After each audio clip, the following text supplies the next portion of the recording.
In a press conference this morning, police services across the GTA say they've made significant disruptions to organized crime related to auto thefts. But what remains more difficult to address is just how young these offenders continue to be.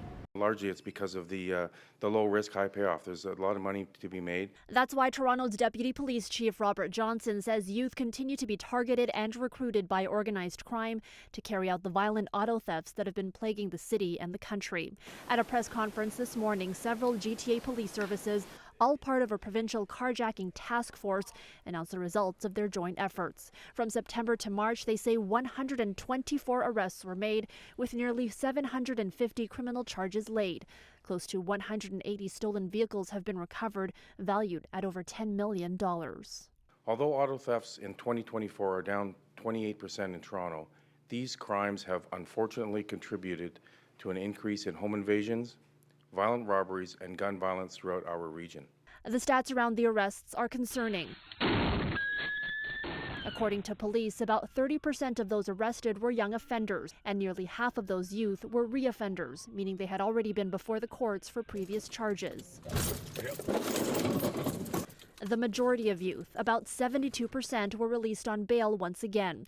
Deputy Chief Johnson pointing to the lack of consequences that he says seem to drive young people into these types of crimes. Our court system, rightly so, gives people second chance and sometimes third and fourth chances, right? And it's a lucrative business fueled by organized crime, and there's a lot of money to be made relatively quickly.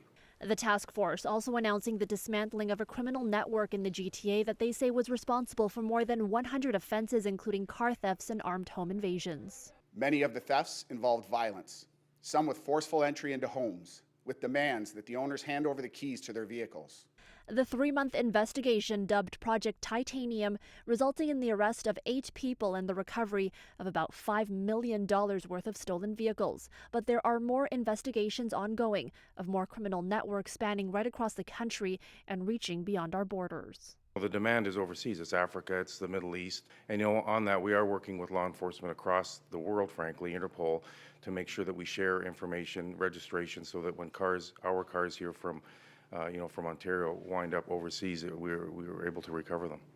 Now, the issue, of course, persists, and even though this provincial carjacking task force is now done, the deputy chief noting that Toronto Police has set up its own task force to deal with the issue locally. At police headquarters, Natividad, City News.